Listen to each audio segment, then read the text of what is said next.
네, 반갑습니다. 선생님들, 책 읽는 백수입니다. 오늘은 영화 위키드 1을 분석하는 시간으로 찾아왔습니다. 오늘 내용은 영화를 보신 분만 이해가 가능하니 영화 보신 분만 시청하길 부탁드립니다. 그럼 지금부터 분석 리뷰 시작하겠습니다.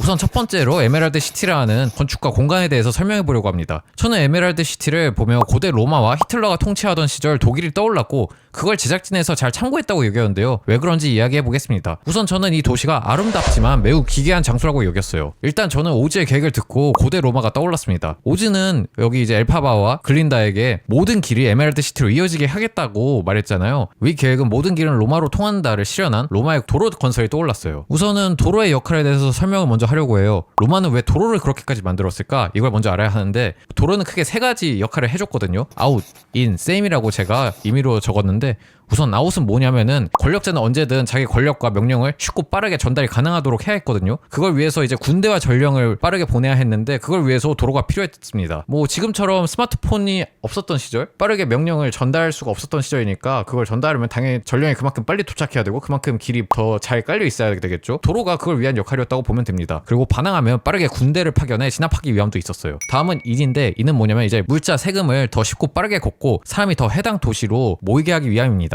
즉 도로를 연결하면서 그 도시는 더욱 부강해지는 거죠. 사람도 모이고 물자와 그리고 세금도 더 빨리 걷게 하고 더 많이 모이니까요. 그리고 마지막은 세임인데 뭐냐면은 이제 도로를 연결하는 순간 문화를 쉽게 퍼뜨릴 수 있고 그리고 다른 도시를 더 쉽게 로마화시키기 위한 용도로도 사용했거든요. 그래서 이 세 가지 이유로 로마는 도로 건설에 신경을 많이 쓴 겁니다. 이게 도로의 역할인데 즉 도로란 에메랄드 시티를 더 부강하게 해주고 오즈가 자신의 영향력, 사상을 오즈 세계관 전체에 더 빠르고 쉽게 퍼뜨리기 위한 야심을 계획한 거라고 저는 봤습니다. 로마도 그랬으니까요. 하다못해 제가 이렇게 사진까지 가져왔는데 현대 모든 도시 수도가 국토 전체로 뻗어나가게 도로망을 구축한 이유도 어디로 가든 수도로 모이게 하기 위함이거든요. 여기 보시면 로마 도로망이 이렇게 돼 있어요. 다 뻗어나가 있는데 로마를 중심으로 우리나라도 서울을 중심으로 다 뻗어나가 있거든요. 다른 도시도 좀 더 가져왔는데 보시면 여기가 워싱턴 DC인데 여기 이제 워싱턴 DC를 중심으로 방사형 도로 하나 있고 그리고 뻗어나가 있고 여기가 파리 뻗어나가 있죠. 똑같이 방사형으로 여기가 런던, 여기가 도쿄, 여기가 모스크바, 여기가 베이징입니다. 보시면 다 똑같아요. 수도를 중심으로 뻗어 있습니다. 방사형으로 확실하게 보이시라고 이렇게 축소까지 해서 가져왔는데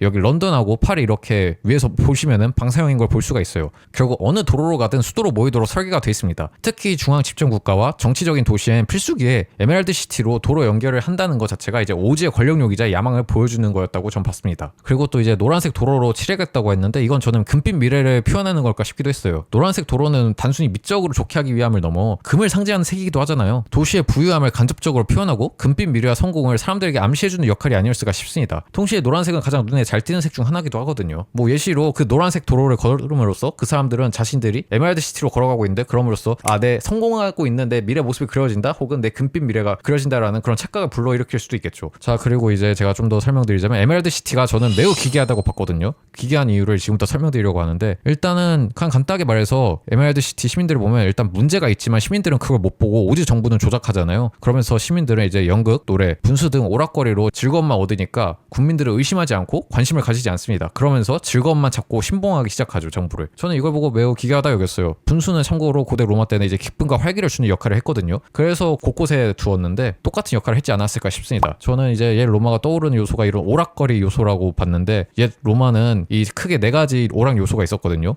치르코 마시모, 이제 영화 베너소 그 경기장입니다. 그리고 검투사 경기, 그리고 콜로세움, 그리고 극장 이렇게 4개인데 크게 이게 폼페우스 극장입니다. 이렇게 다양한 오락으로 정치에 불만인 민심을 잠재우고 그리고 주권자인 시민을 그냥 오락을 즐기는 백성으로 바꾸게 해줬거든요. 이런 요소들이. 동시에 황제들이나 왕도 같이 사람들과 이걸 구경하면서 이 경기들을 그러면서 백성의 반응과 목소리를 신경 쓰긴 했다고 합니다. 참고로 검투사 경기는 콜로세움이 세워지면서 생긴 게 아니라 그 전부터 있었어요. 이거는 기원전 한 200년대 그때부터 있었고 콜로세움은 서기 72년부터 건축을 시작해서 80년에 완공했거든요. 훨씬 오래 전부터 검투사 경기는 존재했습니다.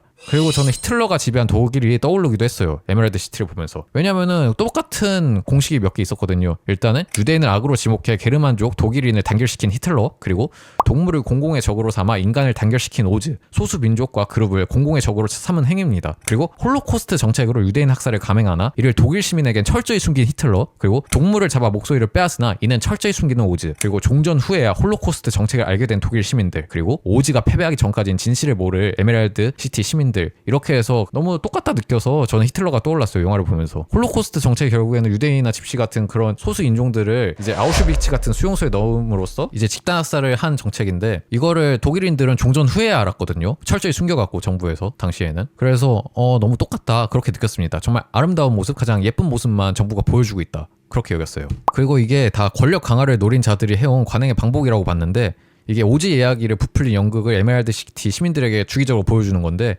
히틀러는 일단은 저렴하게 국민들에게 라디오를 설치해주고 그 라디오로 나치즘을 쉽게 전파했거든요. 그리고 과거 황제를 포함한 지배계층은 자신의 초상화, 동상, 건축물 등을 만들고 신화와 영웅적 역사 등과 엮어 자기 위대함을 과시했습니다. 용화소 오즈도 자기 이야기를 부풀린 연극과 노래를 주기적으로 시민들에게 보여줘 무능한 사기꾼이지만 신으로 여기게 하고 의심 없는 신봉으로 만들어 하나의 종교로 만들었어요. 그리고 이제 도시나 혹은 국가 밖으로 못 나가게까지 하면 이제 밖은 위험하다든지 아니면은 여기가 제일 부유해 등 이런 거짓말을 하면은 시민들은 지금 자신들이 유토피아에 살고 있다고 착각하게 됩니다. 그러면서 권력이 강화돼요. 무능하지만 권력이 강한 지도자일수록 모습을 보이지 않고 벽, 문, 병사, 관행 등으로 자신을 숨기는데 이 공식도 똑같이 나왔다고 봅니다. 위 행위는 이제 신비로움과 비밀스러움을 줘 신분받게 해주고 권력을 지키게 해줘요. 아래 행위가 영화에 나오는 방법이거든요. 보시면은 공연, 이야기로만 등장하고 오지는, 그리고 시민에겐 좋은 모습만 전파합니다. 그리고 성에서 일부러 나오지 않고 비추지 않죠. 그리고 성에 들어가는 건 선택받은 소수만 들어갈 수가 있어요. 그러면서 이제 많은 경비병, 그리고 높은 담장과 문, 좁은 통로, 높이 올라가는 계단, 비밀스러운 공간으로 일단 상대를 압도시킵니다. 그리고 위 행위로 자신이 만나러 가는 사람이 정말 높은 사람이고 얼마나 비밀스러운 존재인지 은연중에 각인을 시켜요. 그러면서 만나서 나눈 대화, 행동은 비밀로 하고 외부엔 전혀 다른 이야기를 퍼뜨리죠. 그리고 권력을 보여주는 효과로 제가 이렇게 세 개를 또 가져왔는데, 예를 들어 문을 지난다, 이게 뭘 뜻하냐면 결국 장소 전환의 느낌을 주거든요. 그리고 전혀 다른 공간에 들어간다는 걸 표현하기 위한 건축이기도 합니다. 동시에 좀 더 비밀스럽고 좀 더 내가 만나기 힘든 사람을 만나러 간다는 그런 느낌을 주기도 쉬워요. 문을 많이 지날수록. 그리고 계단이라는 건 권력자가 자신을 더 많은 피지배자가 보게 하고 자신의 위치를 과시하기 위해 만든 건축이기도 하거든요. 이 계단도 영화에 보면 이제 오즈를 만나러 갈 때 계단을 2번을 타요, 주인공들이. 그리고 이제 마지막 보초병인데, 보초병이 많이 나올수록 이 정도의 군사력을 그 사람이 지니고 있다는 걸 과시할 수 있거든요. 그 권력자가. 결국에는 보초병이 많이 나올수록 오즈의 권력이 얼마나 강한지를 보여줄 수 있는 거죠. 그리고 영화를 보면 이제 권력을 보여주는 건축의 효과가 또 뭐가 있냐면은, 이 보초병들을 지나서 엘파바 글린다가 지나가잖아요. 그러면서 또 계단이 나와요. 아까도 말했듯이 계단으로 해서 위로 올라간다는 것 자체가 내가 만나러 가는 권력자의 권력의 크기, 높이를 표현하는 도구이기도 하거든요. 그러면서 점점 좁아져요. 심지어 계단이 점점 좁아지는 통로로 가고, 또 계단이 나오면서 시선이 오즈가 있는 문 쪽으로 향하는데, 결국에는 시선이 모이는 곳이 권력이 생기는 곳이거든요. 거기서 더 작은 문이 나와 비밀스러운 장소에 간다는 느낌을 줍니다. 이게 다 그 사람의 권력이 얼마나 큰지 보여주는 역할을 해요. 결국에는 이제 학교에서도 선생님이 앞에서 강의를 하면서 학생들의 시선이 모이면은 그러면서 선생님에게 권력이 생기는 거고요. 하다못해 교회나 성당에서도 이제 목사님과 신부님들이 무언가를 말씀하시면은 결국에는 신도분들이 다 그쪽으로 시선이 가면서 권력이 생기는 거잖아요. 그런 식으로 시선이 모이는 곳이 권력이 생기는 곳입니다. 그리고 그 방법으로 이제 그 길을 아예 좁게 만드는 거죠. 길을 좁게 만들면서 시선이 모이게 되면서 권력이 생기게 해요. 그리고 문을 열고 들어가면 넓으면서 높은 공간이 나와요. 그러면서 등장하는 거대한 기계로 오즈는 들어오는 일을 압도시킵니다. 넓고 높은 공간은 그만큼 큰 권력을 지닌 장소라는 걸 표현해요. 그리고 영화의 이 공간을 자세히 보시면은 원형이고 위에서 빛이 뿜어져 나오거든요. 저는 이게 신의 은총을 약간 표현한다고도 봤어요. 정확히는 이 공간이 고대 로마 신전인 판테온을 모방한 거거든요. 우리 인간은 주광성 동물입니다. 그렇게 어두울수록 밝은 쪽을 보려고 하는데, 여기 이제 하늘에서 쏟아지는 광채를 옛날에는 신의 은총 혹은 자비 혹은 신의 뜻 혹은 태양 등으로 여겼고, 이를 통해 해당 장소를 엄숙하고 신성시하게 해준 역할을 했거든요. 오즈 역시 이를 이용했다고 보시면 되겠습니다. 동시에 옛날에 로마 황제들은 여기서 이제 무언가를 공포를 하면은 우주를 표현한 장소이기도 했기 때문에, 여기에 로마 황제가 무언가를 공포한다는 것 자체가 단순히 내가 로마라는 국가의 어떤 규칙을 공포하는 게 아니라 우주 전체의 규칙을 발표하는 것처럼 보이기도 했거든요. 그러면서 정말로 절대자의 장소였다고 보시면 되겠는데, 그 절대자의 장소를 모방했죠. 영화에서는 이 오즈의 공간으로. 결국에는 해당 행위는 모두 권력 강화의 구조를 지녔는데, 앞서 말한 행위로 자신은 결코 범죄 못하고 못 건드리는 신과 같은 존재로 만들어주게 했고요. 이 건축과 여러 요소를 통해서 그렇게 권력자는 자기 목숨을 지키고 힘을 과장시켰는데,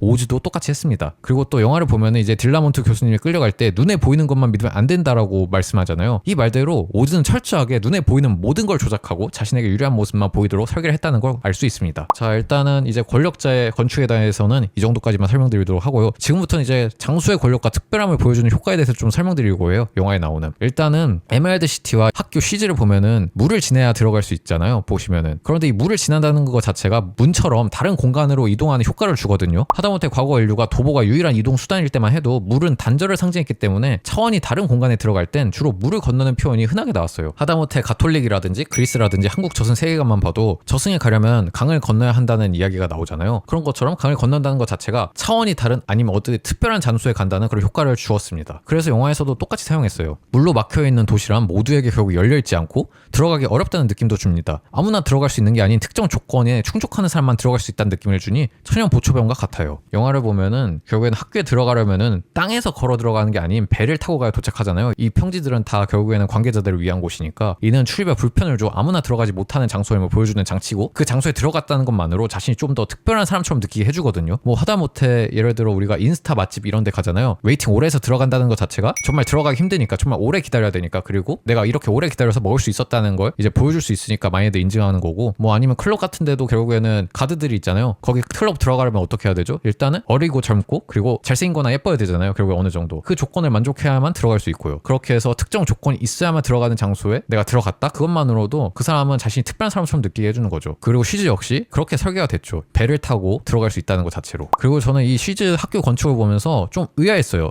다양성을 보여주기 위한 건축인가 싶었는데 왜냐면은 이게 쉬즈 건축을 자세히 보시면 이게 돔 중에서도 찌그러진 돔이거든요. 이걸 양파돔이라고 부르는데 이건 러시아 양식입니다. 특히 금색으로 도금하고 위에 좀 더 동그랗게 더 장식을 한 건데 이건 전형적인 러시아 정교의 성당 건축 양식이거든요. 저는 그래서 왜 이 양식을 썼는지 모르겠어요. 좀 의아했다. 굳이 러시아 건축 양식을 쓴 건 이국점을 위해서일까 아니면 다양성을 보여주기 위해서일까 좀 궁금했어요. 처음에는 저는 이슬람 건축을 쓴 건 줄 알고 좀 찾아봤는데 전혀 다르더라고요. 이슬람 건축 양식하고는. 그래서 이건 좀 의아했다. 그리고 궁금하다. 왜 쓰신 건지.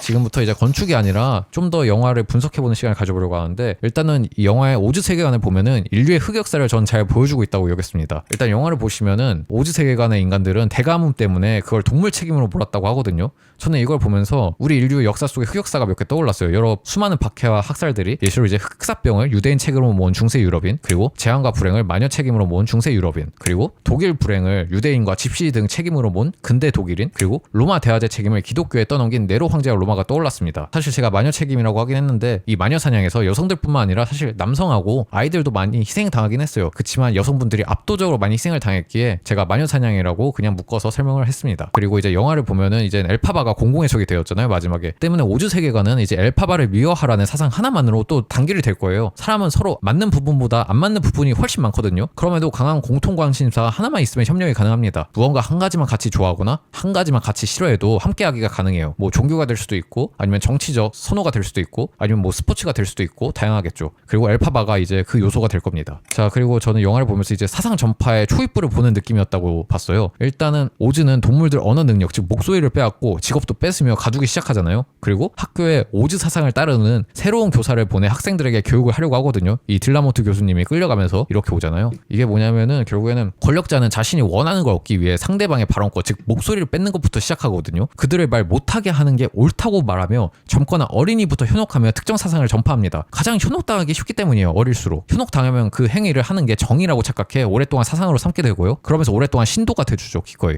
그러면서 특정 집단, 계급, 종, 성, 세대의 의견을 묵살시키고 윗집단만 사실 이득을 얻게 되죠. 그 사상을 전파시킨 윗집단만. 이런 행위가 완성이 되는 건데 일단 마녀사냥이 있고요. 나치즘, 유대민족과 집시 등의 직업과 발언권 등을 뺏은 행위고요. 그리고 인본주의도 제가 적었는데 결국에는 인간을 제외한 동식물의 고통은 신경 쓰지 않는 사상이기도 하니까 이렇게 골랐습니다. 그러면서 저는 영화가 인본주의가 극에 달하면 어찌 되든지 보여주는 세계관을 잘 표현했다고 봐요. 인본주의라는 게 결국 인간만을 근본으로 삼는 사상이거든요. 오즈가 오기 전 해당 세계관은 동물과 인간이 함께 공존하면서 잘 살았습니다. 하지만 오즈가 오면서 동물은 탄압되고 그리고 지워져 갔죠. 반면 인간에겐 따뜻하게 대해요. 오즈가. 여기 이제 에메랄드 시티 장면을 자세히 보시면 이런 작은 사람들은 물론 초록 피부인 엘파바에게조차도 오즈는 매우 우호적으로 대하거든요. 그렇지만 동물은 점점 사회에서 지워지고 있고 거길 이제 오즈가 인간으로 채우고 있죠. 사실 전 이걸 보면서 우리 초기 인류가 떠오르기도 했는데 사실 우리 인류는 초기 수렵 채집 시절만 해도 동식물을 자신과 동등한 객체로 삼고 존중하고 그들의 능력을 인정하며 기꺼이 신으로도 삼았던 시절이 있었거든요. 뭐 인디언들이나 원주민들이 그랬잖아요. 많이들. 하다못해 사자 같은 용기? 아니면 사자 같은 힘?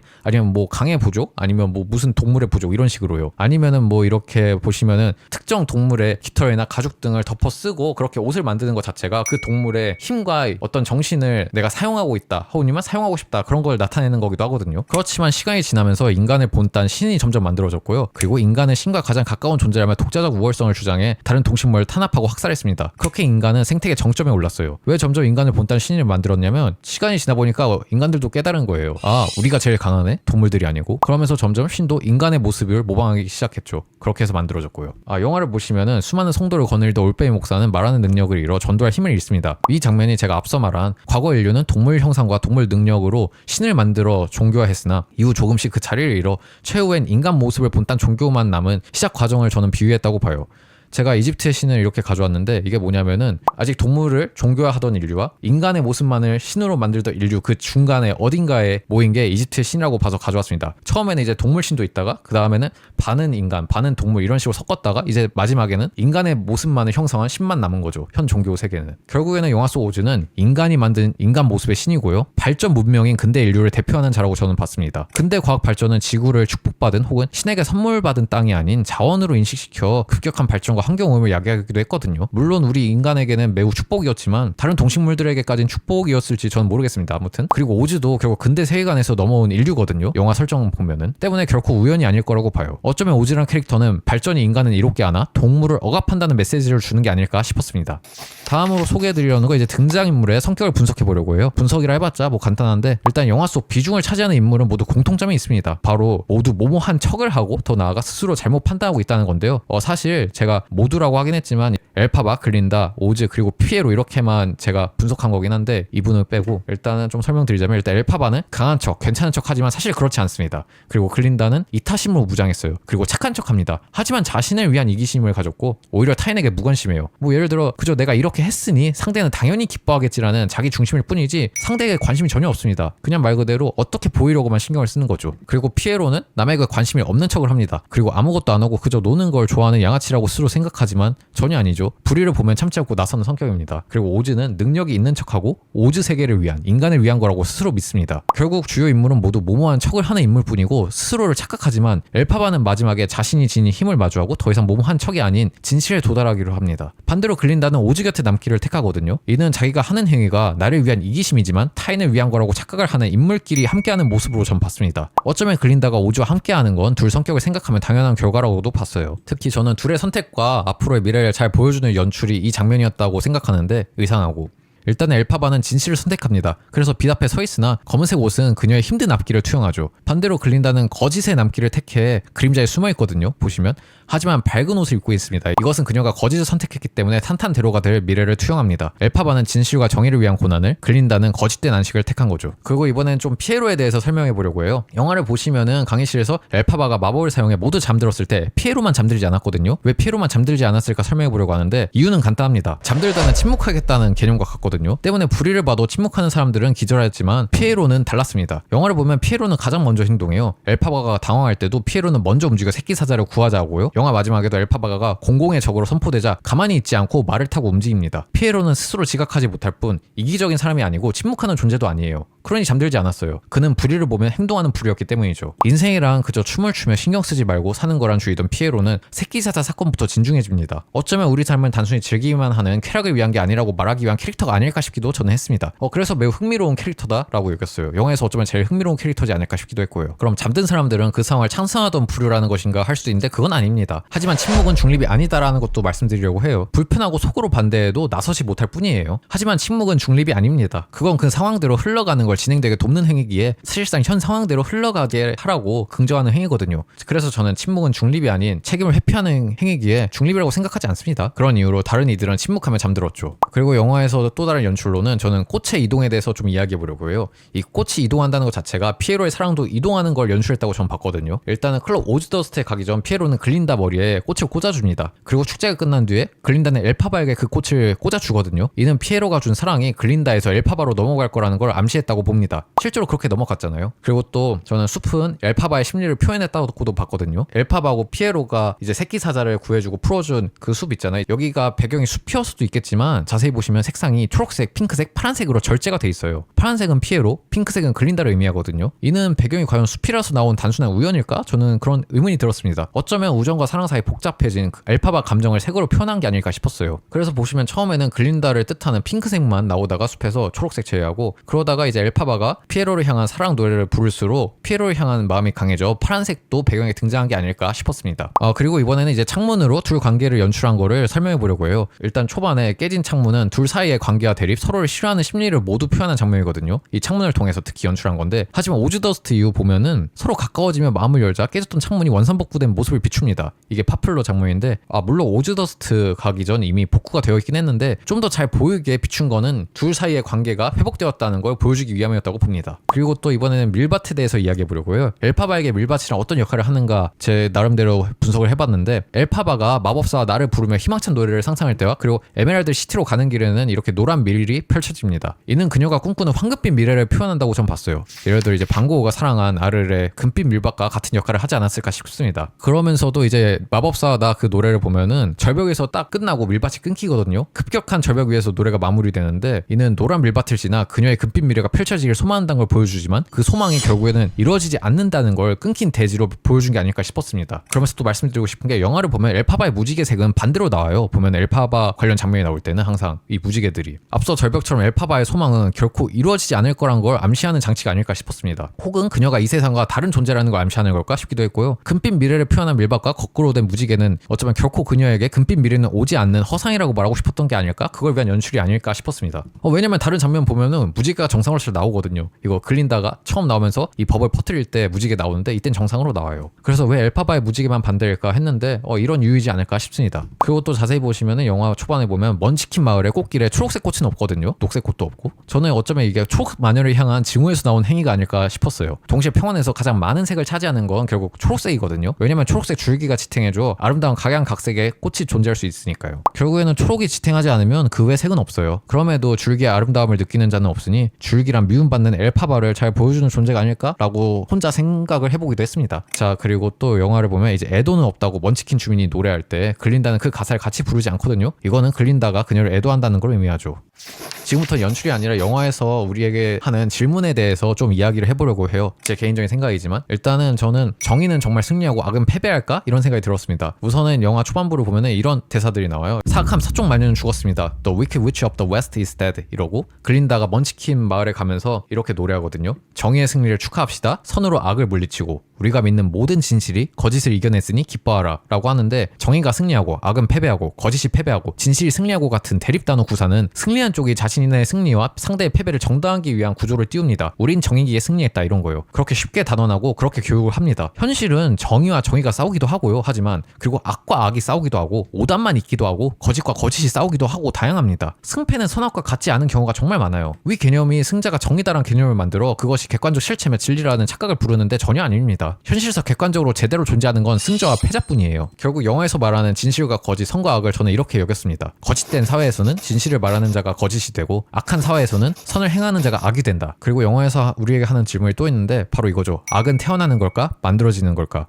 저는 간단하게 말씀드리면 둘 다라고 여겨요. 선악은 누구에게나 있습니다. 악인이 되지 않도록 살아야 되고요. 그리고 타인이 악이 되지 않도록 도와야 한다고 봐요. 내 안의 악을 다스리고 선을 부각시키도록 노력해야 하고요. 악이라는 싹은 태어나지만 그게 무럭무럭 자랄지 싹상태로 유지될지는 우리가 어떤 삶을 사느냐에 달렸죠. 그리고 선악이라는 개념은 시대에 따라 바뀌기도 하거든요. 때문에 악은 언제나 있어 왔어요. 무엇을 악으로 삼을 것이냐? 무엇을 선으로 삼을 것이냐 등에 따른 거죠. 예시로 과거에는 다른 종교를 믿었다는 이유로 이단이고 악이었던 시절도 있었습니다. 물론 선천적인 선악 개념도 존재하긴 합니다. 사실 선천적으로 우리 마음에 악이 계속 있는 이유가 저는 있다고 봅니다.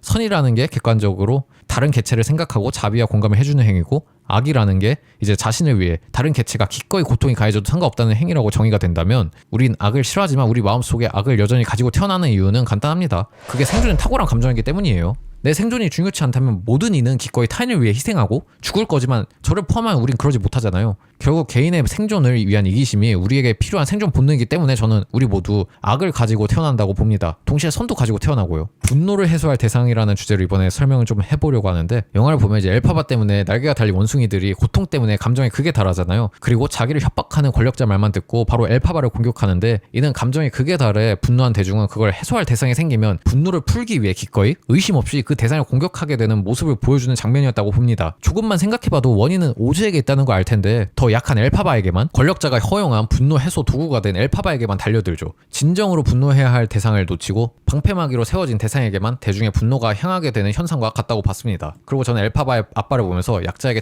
책임을 떠넘기는 비겁이었다고 봅니다. 엘파바 부모는 동생도 초록색으로 태어날까 걱정해 아버지는 임신한 어머니에게 우유꽃을 씹게 하잖아요. 해당 행위로 예정보다 더 일찍 출산해 동생은 선천적 장애를 가지고 태어나고 어머니는 사망하죠. 이 이후로 아버지는 엘파바를 증오하잖아요. 이는 굳이 따지자면 우유꽃 효능도 제대로 점검 안 하고 쉽게 한 아버지 책임이 더 큽니다. 그럼에도 엘파바를 미워하는 건 자신을 향한 책임 회피이자 책임 전가며 도피에 불과하다고 처음 봐요. 그래서 비겁합니다. 그리고 또 영화를 보면서 좀 더 느끼는 게 이제 시간이 지나면 과연 진화할까라는 걸 저는 말씀드리려고 해요. 우리는 항상 시간이 지날수록 좀 더 과거보다 좋아졌다 이러잖아요. 근데 현재가 과거보다 무조건 옳고 진보했다는 확신은 솔직히 전 어디에도 없다고 봐요. 그렇게 믿거나 믿도록 만들었을 뿐이라고도 영화를 보면서 느꼈는데 우린 진화한 게 아닙니다. 변화했을 뿐이죠. 우린 퇴화하기도 하고 뒤로 갈 수도 있는 오류가 많은 생명체라는 걸 명심해야 해요. 시간이 지날수록 좋은 쪽으로만 바뀐다면 동물과 조화를 포기하고 탄압하는 오즈 세계관도 진화한 것이라고 불러야 합니다. 아픔의 역사가 있는 건 과거보다 못한 현재를 만들어서 기록된 거란 걸 명심해야 해요. 하다못해 20세기 초반만 봐도 세계 1차 대전, 2차 대전 이건 잘 아는데 그 이전은 잘 모르거든요. 왜냐하면 상대적으로 좀 더 평온했기 때문이죠. 결국에는 우리는 좀 더 충격적이었던 사건이 있으니까 그게 역사로서 기록이 되고 공부를 한다는 걸 명심해야 합니다. 물론 뭐 기술이라든지 의료라든지 아니면 사망률 감소 이런 것처럼 진보되는 요소도 분명히 있어요. 하지만 무조건 시간이 지날수록 모든 게 다 진화한다? 그건 아니라는 걸 영화를 통해서 저는 잘 보여줬다고 봅니다. 무조건 모든 게 다 옳게 변하진 않아요. 기술이 바뀌어도 가치관은 오히려 퇴조할 수도 있습니다. 그리고 영화를 보면 이제 딜라몬트 교수님 시간에 글린다가 이렇게 질문하잖아요.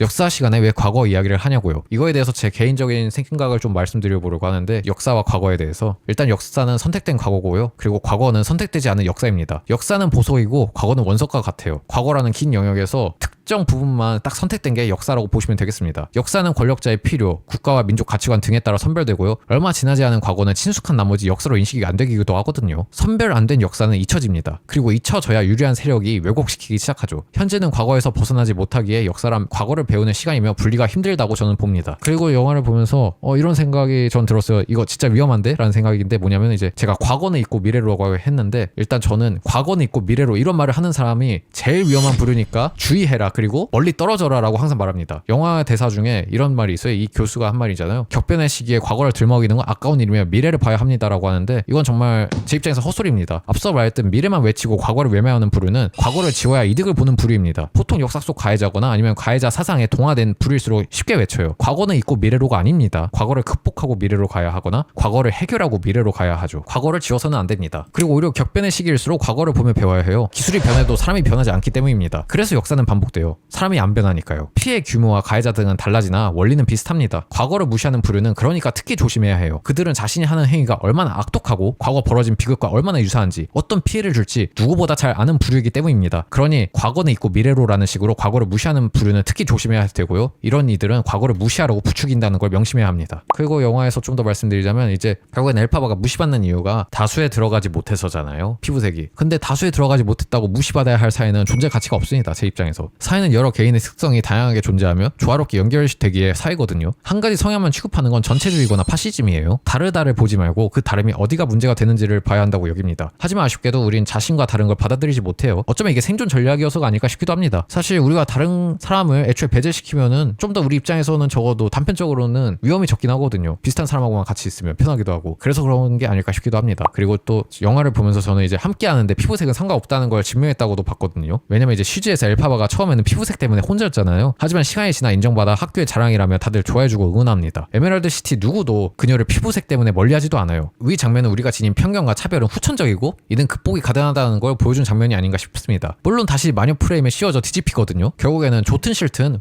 우리가 느낀 감정과 이미지를 빠르게 바꾸는 게 가능하다는 걸 영화는 표현했다고 봐요. 지역, 민족, 국가, 종교, 성, 세대 등등 다양한 영역엔 특정 이미지가 있거든요. 거기에 잡아먹히면 상대를 쉽게 오해하고 싫어하게 된다는 걸 명심해야 합니다. 그리고 저는 영화가 말하는 춤에 대한 개념도 이번에 설명해 보려고 해요. 춤이란 일단 함께해야 즐거운 거야 라고 영화가 말하고 싶었다고 전 보거든요. 이 오즈더스트 장면이 저는 춤이란 무엇인지 보여주는 장면이라 여기는데 일단 엘파바가 처음에 혼자 추잖아요. 하지만 혼자 추면 우스꽝스러우나 이제 같이 추기 시작하니까 글린다부터 시작해서 그러자 재밌고 즐겁잖아요. 그리고 소외받지도 않고 다른 이들도 따라하죠. 어쩌면 이게 춤의 매력이자 무기며 역할이어야 하지 않을까 싶었습니다. 하다못해 우리가 클럽에서 추는 흔한 어깨 털기 춤도 일상 환경에서 추면 비웃음 당할 수 있는데 클럽에서는 다들 하니까 평범하게 보이듯이 말이죠. 그러면서 같이 즐거워하고요. 결국에는 춤은 보통 두 가지 역할이 있는데 보통 이제 자신의 현재 감정, 예술성을 표현하는 직관적인 도구이기도 하거든요. 즉 자신을 위한 거죠. 하지만 영화에서 춤은 나와 잘 모르는 어색한 사람하고도 쉽게 벽을 허물게 하는 화합의 도구로 나옵니다. 서로 공통의 감정과 추억을 만들어줘 같은 춤을 추는 사람들은 유대가 더 강해지고요. 그리고 깊어집니다. 이런 특성의 종교나 제의행사서도 같은 춤을 추게 하고 같은 노래를 부르게 하고 같은 구절을 암송하게 하고 그런 식으로 했거든요. 그렇게 해서 공동체 심리를 강화시켜 왔습니다. 영화에서도 이런 특성을 따랐고 덕분에 모두 화목해졌죠. 그래서 저는 영화에서 말하는 춤이 가진 힘은 다름을 잇고 서로를 행복하게 할 평화로운 과정에서 나오는 게 아닐까 싶었습니다. 그래서 매우 흐뭇했어요. 지금부터는 전 영화를 보면서 개인적으로 아쉬웠던 점을 이야기해보려고 합니다. 일단 뮤지컬보다 아쉬웠던 점이 있긴 해요. 뭐냐면은 피부색입니다. 사실 피부색이 다르다고 엘파바가 왕따를 당하는 거잖아요. 그렇다기엔 근데 영화 속 인물들이 피부색이 너무 다양합니다. 백인부터 흑인까지 그라데이션에 가깝게 있고 그리고 라틴계와 아시아인도 많거든요. 심지어 동물들 이런 맹수들까지 그냥 차별 없이 여기면서 같이 있는데 피부가 초록색이라면서 다들 기피한다는 게 전 이상해 보였어요. 반대로 뮤지컬을 봤을 때는 모두가 한국인이었거든요. 제가 한국 뮤지컬로 봤으니까 위키드를 처음에. 그래서 모두가 살구색 피부인데 혼자 초록색 피부니까 배척당하는 게 저는 납득이 됐어요. 혼자 피부색이 다르니까. 영화에서는 전혀 납득이 안 됐습니다. 피부색이 다양한데 초록색인 게 뭐 어때서? 이런 감정이었거든요. 그래서 저였다면 욕을 먹더라도 한 인종만 출연시켜 피부색 차별 정당성을 강화시켰을 겁니다. 아예 다 라틴계로 출연시키든가 아예 다 흑인으로 하든가 아예 다 백인으로 하든가 그런 식으로요. 아니면 다양한 인종을 출연시켜야 했다면 차라리 각 마을, 지방마다 흑인, 백인, 라틴, 아시아인을 따로 거주시키고 엘파바의 초록 피부는 어디에도 속하지 못한다는 식으로 구성해 그녀를 향한 차별이 납득되게 했을 겁니다. 그러고 이제 학교에서는 인종의 교육을 방해해서는 안 된다는 가치관을 보여주기 위해서 모두 입학시키지만 인종 상관없이 그 안에서도 인종차별, 갈등과 파벌을 넣고 에메랄드 시티는 피부색 차별이 아예 없이 모든 인간이 함께 살아가는 이런 파라다이스 같은 모습으로 구성해야 했지 않을까 싶습니다. 피부색이 차별 이유라기에는 너무 피부색이 다양하고 맹수하고도 잘 공존하고 열려있는 사회 모습을 보여줘서 저는 진짜 전혀 납득이 안 갔어요. 오히려 뮤지컬이 좀 더 이거는 납득이 됐고 인상 깊었습니다. 그래서 아쉬웠어요. 그리고 또 느낀 게 진짜 최대한 어둡게 했구나 그래도 나쁘진 않네 그렇게 느꼈습니다. 이걸 좀 더 설명드려야 하는데 캐릭터 성격과 표정 등을 떠나서 겉모습만 봤을 땐 이 영화 역시 PC주의를 피하지 못했거든요. 영화가 잘 나왔고 애초에 외모 차별이 주제라서 묻힌 거지 아니었으면 충분히 논란이 되었을 거라 봅니다. 일단 여주는 어두워지고 남주는 여전히 백인만 캐스팅하고 다른 게 있다면 보통 악역도 백인만 나오는데 여긴 아시아인도 악역으로 나옵니다. 결국 피부색 다양성을 억지로 많이 넣은 게 보였어요. 때문에 앞서 말했듯 피부색 때문에 차별을 받는다는 주제가 납득이 힘들었고요. 오히려 배우 캐스팅에 제작진이 피부색으로 차별을 한다고 여겨지기도 전 했습니다. 사실 제가 이 영화를 보기 전에 저는 예고편도 안 봐요. 포스터도 안 보고. 왜냐면 그것도 다 스포라고 여겨서. 그래서 정말 그냥 개봉을 했다면 바로 보러 가거든요. 아무 정보 없이. 그렇게 해서 영화 처음 보는데 글린다가 처음 나오는데 제가 사실 든 생각은 이거였어요. 처음에. 왜 이렇게 좀 어두우시지? 정말로. 그래서 좀 일부러 너무 최대한 어둡게 하신 걸로 전 봤는데 그러면서도 모든 인종을 소외시키진 않겠다라는 구색이라도 갖추어 나쁘게 보진 않기도 했습니다. 재밌게 보기도 했고요. 특히 피부색으로 차별받는 역할이면 흑인을 캐스팅하는 게 맞다고도 봤어요. 말은 이렇게 했지만 진짜로 제가 영화관에서 같은 영화 2번 이상 보는 거 정말 잘 없는데 이 위키드는 2번은 봤습니다. 그 정도로 재밌게 봤고요. 아쉬움이 당연히 없진 않았지만 그걸 다 해소할 수 있을 정도로 다 상쇄시킬 정도로 재밌게 본 영화입니다. 우선 영화를 보면 이번 파트 2가 파트 1보다 확실히 어둡고 무겁다는 느낌을 받았을 겁니다. 파트 1보다는 무겁고 어두울 수밖에 없었던 이유를 말해드리려고 합니다. 우선 파트 1은 학교 생활을 다룬 일상이거든요. 그리고 갈등과 성장 등을 다루고 오즈의 세계가 어떤지 아직 진실을 모르는 상황이었잖아요. 다들. 그러다 보니 희망이 넘치니까 보는데 부담이 없습니다. 반대로 파트 2는 이제 오즈의 사회가 부패한 사회임을 깨달은 상황이잖아요. 그걸 깨달은 어른으로서의 모습과 저항, 수능을 담았기 때문에 좀 더 파트 1보다는 아무래도 어두울 수밖에 없었죠. 이 내용이 중점이니 1, 2는 같은 분위기일 수 없어 파트 1 같은 분위기를 기대했다면 좀 당했을 듯 합니다. 그리고 좀 더 설명드리자면 영화 주제가 사회 정의와 불의를 향한 저항이니 억압받는 동물도 보여주고 잘못돼가는 사회도 보여주니까 좀 더 어두워지겠죠. 이런 이유로 누군가는 무섭다는 느낌도 받기 쉬웠을 듯 합니다. 시작부터 낮은 계급인 동물을 강제 노역시키고 노역 주제가 권력자 권력 강화를 위한 무언가를 짓게 하는 모습이니 고전적인 억압 방법을 보여주며 영화는 시작해요.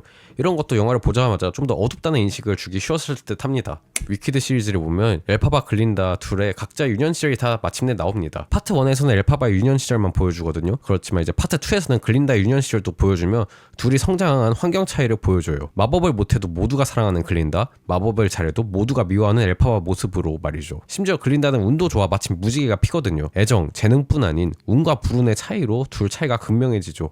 그럼에도 둘은 서로가 유일한 진짜 친구입니다. 그리고 영화를 보시면 아시겠지만 초반부 구조가 정말 비슷해요. 라디오 음성으로 퍼지는 소식으로 영화가 시작하고 먼치킨 마을에 뛰어가면 무언가 소식을 전하고 애도는 없다 이 노래를 가사만 변형시켜 뮤지컬 노래 시작으로 동일한 구조를 띄웁니다. 이는 전 영화와 같은 구조지만 다른 점이 뭐가 있는지 비교하는 재미를 주기도 합니다. 개인적으로 저는 이번 영화 위키드 포굿의 감상 포인트가 어디에 있냐면 인물 간 관계와 상호작용 그리고 감정 변화를 관찰하는 데 있다고 봤습니다. 이야기가 진행되고 사건이 전개되며 인물의 감정에 따라 바뀌는 음영과 색감을 관찰해보기를 전 추천드리고요. 그리고 동시에 중간에 왜 저렇게 행동하고 저런 감정을 느끼지? 하면서 급격히 끊기는 느낌도 줬거든요. 저한테는. 때문에 파트 2의 재미와 단점은 둘 다 등장인물들 감정에서 전 비롯된다고 봤습니다. 뭐 예시로 왜 사자와 보코는 엘파바 탓을 하는 거지? 싶기도 했고 오즈와 글린다 엘파바가 같이 노래 한 곡 부르니까 웃으며 협상을 제시하는 그런 모습도 제 입장에서는 갑작스럽긴 했어요. 그리고 이번에 설명드리려는 건 어째서 영화 제목이 포굿 선을 위해서인가 이걸 설명드리려고 해요. 이걸 설명하면은 이제 그리머리까지 설명이 가능하거든요. 일단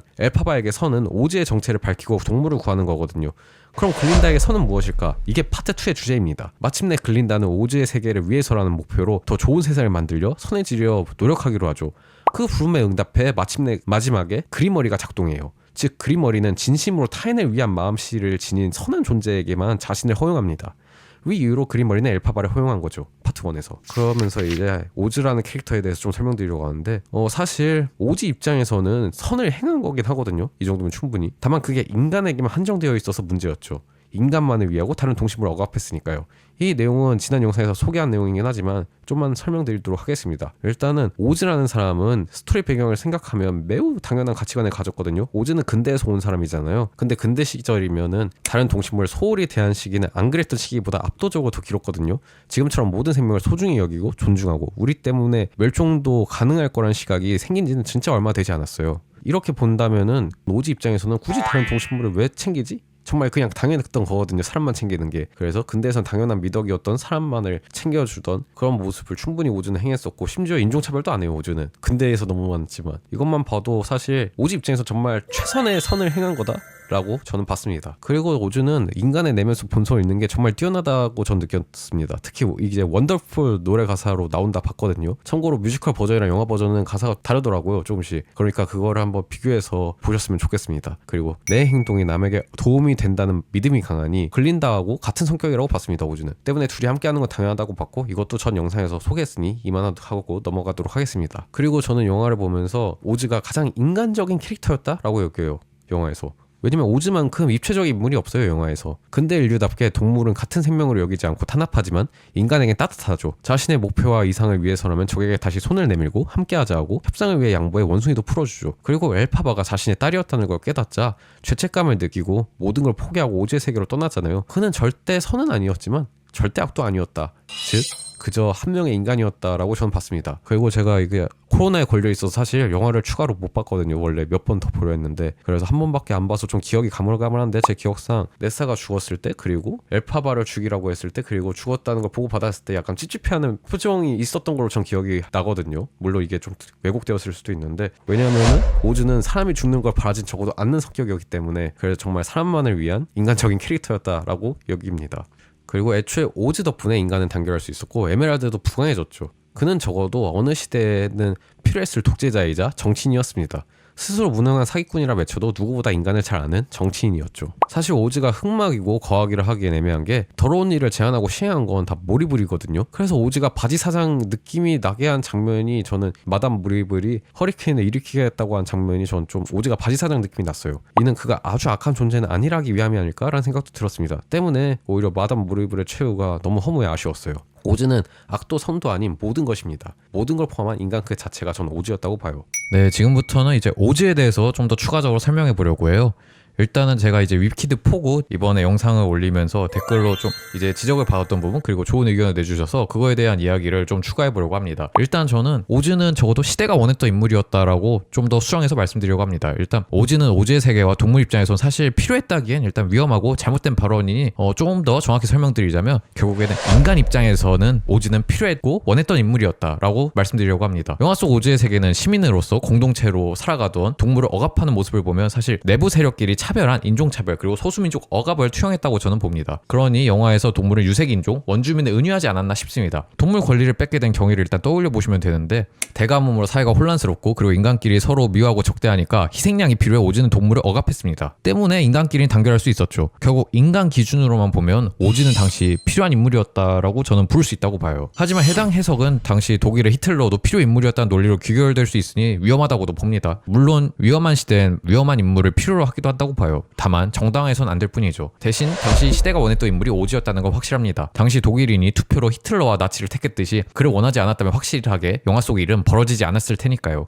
그러니 그 시대가 필요로 했던 인물이라기엔 위험해도 그 시대가 원했던 인물이라고는 정리가 가능하다고 봅니다. 애초에 동물에겐 필요 없었어도 인간에겐 오즈는 필요했을 거라 봐요. 당연히 피해자 입장에선 그 가해자는 필요했던 사람이 아니죠. 그치만 그 가해자 덕분에 단물을 빨아먹을 수 있었던 사람들 입장에서는 필요했던 사람이다라고 정의가 가능하다 봐서 이거는 그래서 저는 입장의 차이라고 봤습니다. 그래서 그 시대엔 필요한 인물이었다라고 하면 좀 위험하니까 적어도 인간들 입장에서는 필요했던 인물이었고 원했던 인물이 오즈였다라고 수정해서 정리하려고 합니다. 사실 저는 영화를 보면서 오즈 덕분에 정말 풍부하고 재밌었다고 생각합니다. 분석하기도 재밌었고 절대 선악이 아니면 나쁜 점, 좋은 점, 생각할 점 다 들어있어 영화를 분석하는데 풍부한 요소를 제공했다고 봐요. 진짜로 엘파바처럼 아주 착하지도 않고 글린다처럼 뭐 개과천선하는 캐릭터도 아니고 피에로처럼 그렇다고 해서 아주 악도 아니고 가장 풍부하고 인간적이었던 캐릭터, 정말 매력적인 캐릭터였다. 영화를 보는 내내 분석하는 내내 전 그게 오즈였다고 여기긴 합니다.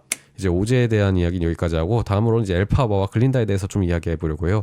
일단 둘은 악이 되었어도 이상하지 않을 존재들인데 하지만 선을 마지막까지 택한 둘이었다라고 저는 평가합니다. 엘파바 글린다를 보면 전 진짜 대단하다 느꼈어요. 일단 둘 다 마지막엔 선을 택했다는 거예요. 특히 파트 2는 글린다의 성장이 돋보이거든요. 이제 모두에게 미움받고 동생 네사, 피에로를 잃으나 선을 택한 엘파바, 그리고 유일한 친구에게 약혼자를 결혼식 날 뺏기고 그 약혼자에게 총구까지 겨누어진 글린다. 이 상황 속 과연 선을 택할 수 있을까? 라는 생각이 전 들었습니다. 저였으면 바로 절대악 됐거든요. 진짜 다 파괴했을 텐데 글린다 입장에서는 엘파바랑 유일한 친구도 죽고 사랑하는 피에로도 죽고 그녀는 심적으로 혼자가 되었거든요. 하지만 그럼에도 좋은 세상을 만들겠다고 선언합니다. 이런 마음에 그리머리가 반응을 한 거죠. 전 그래서 정말 둘의 성장이 매우 훌륭하다 그리고 대단하다라고 여겼어요. 정확히는 글린다의 성장이 특히 대단하다 여겼고요. 네, 다음으로 설명드릴 건 이제 이 위키드 포굿은 정의의 충돌이었다고 저는 봐요. 각 인물이 서로가 생각하는 포굿을 위한 선, 즉 정의를 따르는 싸움이거든요. 주요 인물 5명인 엘파바, 글린다, 피에로, 오즈, 모리블 모두 각자의 정의가 있어요. 그리고 이를 위한 투쟁을 담았죠. 이때 피에로와 모리블은 누군가를 따르는 걸 정의로 여깁니다. 피에로는 엘파바를 따르고 그녀의 정의를 실현하는 것을 원하고요. 모리블은 오즈를 따르고 그의 정의를 실현하는 것을 목표로 합니다. 정확히는 오즈의 정의가 마음에 들어서라기보다는 권력자를 따르면 자신을 지키는 것을 정의로 삼아요. 반대로 엘파바와 오즈는 각자가 따르는 고유의 정의가 있습니다.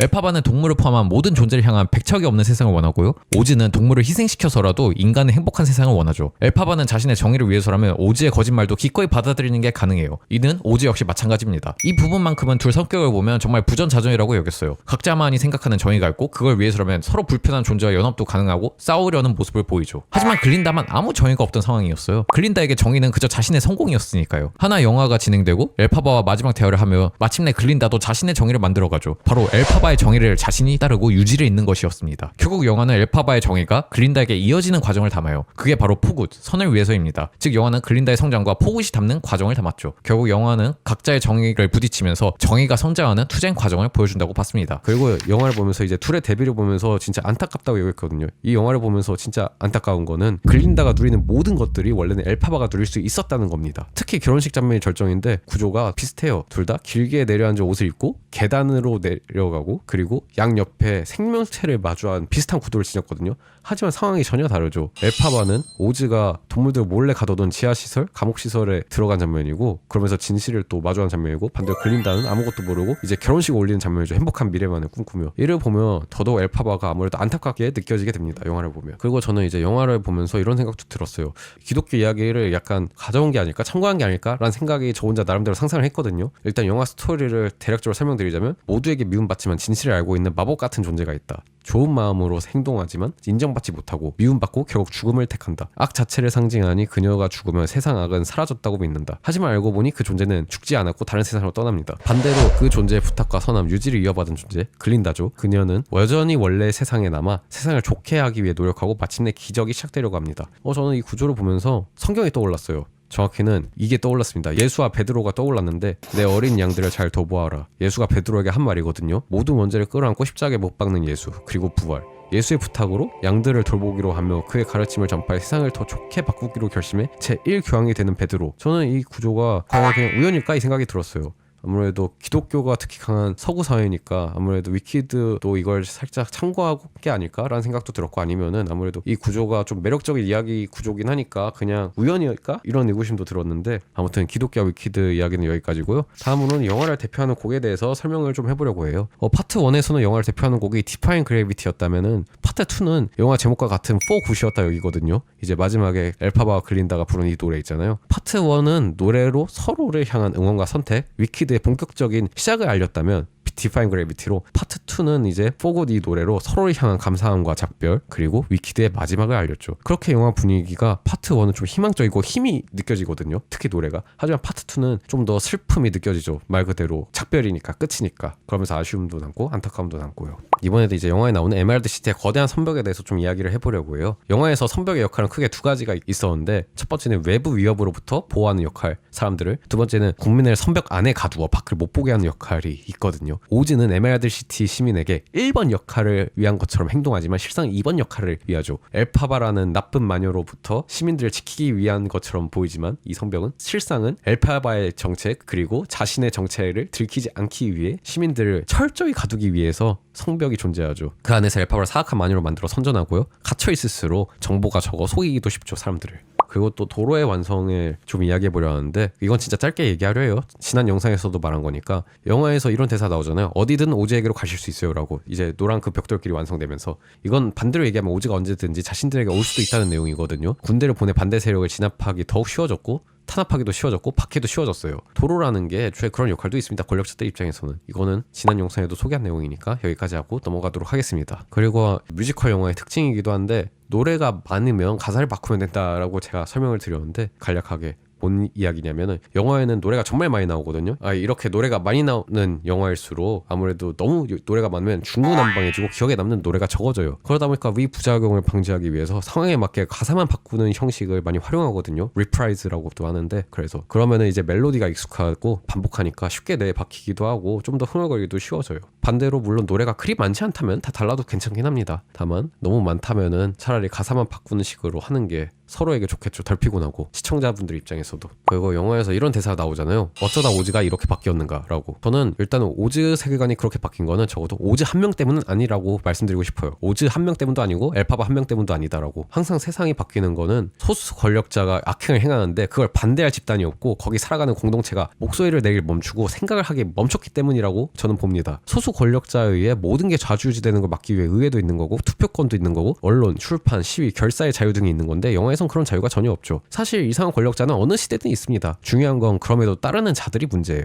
오즈가 이렇게 바뀐 건 정책의 불만을 앞에서 표출하지 않고 조용히 따라주는 대중이 있었기 때문입니다. 말 그대로 저항 없이 그냥 따라주는 대중 때문이에요. 그래서 오즈가 바뀐 이유는 이상한 권력자가 아니라 이상한 권력자가 하는 말을 따라주는 대중 때문이었다라고 아시면 되겠습니다.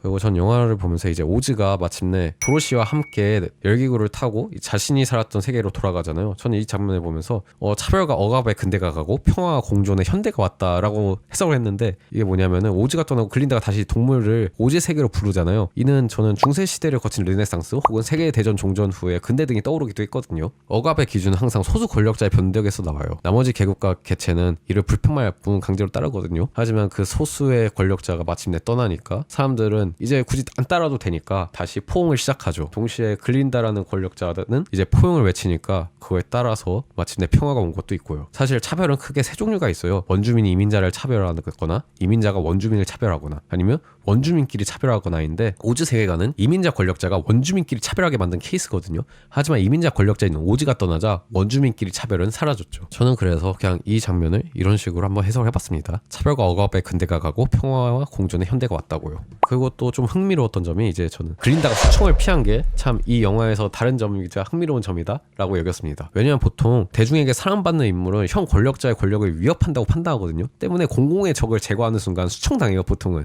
아니면 죄를 때를 뒤집어 씌워 명성이 가려지거나 망가지거나 그러는데, 하지만 영화에서는 오히려 엘파바라는 공공의 적이 없어지니까 글린다가 오즈를 쫓아내버렸어요. 그러면서 자신이 권력을 차지했는데, 그래서 수청도 피하고 권력도 챙기고, 그래서 참 재밌었다, 다르게 보였다 라고 여깁니다. 지금부터는 이제 영화를 보면서 아쉬웠던 점을 이야기해 보려고 해요. 사실 저는 일단 영화를 보자마자 느낀 게, 이게 전체 관람가라고? 라는 생각이 먼저 들었어요. 영화 끝나자마자 찾아봤어요. 이게 몇 세 관람가인지. 전체 관람가인 거예요. 좀 그래서 솔직히 등급 매기는 분들이 이게 무슨 생각으로 이런 건지 모르겠어요. 왜 이런 감정을 느꼈냐면, 저는 진짜 영화 보신 분들은 동감할 텐데, 일단 피에로와 엘파바가 다시 만났을 때 있잖아요. 그러고 엘파바 숙소에 하룻밤 지낼 때 좀 이때 섹슈얼 모사가 너무 꽤 직설적이라 당황스럽거든요, 솔직히. 애들도 보는 건데 왜 이러지 싶기도 했고, 그리고 피에로를 그냥 스킨십 하고 싶어 반달난 약간 수코처럼으로만 묘사했기에 왜 저렇게 굳이 표현할 필요가 있었을까? 라는 생각도 들었고, 그래서 이상했어요, 진짜로. 오랜만에 만난 남녀가, 하다못해 아직 서로에게 사랑을 고백하지 않은 남녀가 만나자마자 하는 게 그냥 이런 게 다라고? 라는 생각도 들었고, 이게 어떻게 전체 이용가지? 라는 생각도 들었습니다. 미국이어도 이럴 수 있나? 라는 생각도 들었고요, 솔직히. 그래서 좀 약간 볼 때 눈살 좀 찌푸려졌습니다, 전 솔직히. 네, 이건 전체 이용가라고 할 수가 없다 라고 봤어요, 진짜 영화 보는 내내.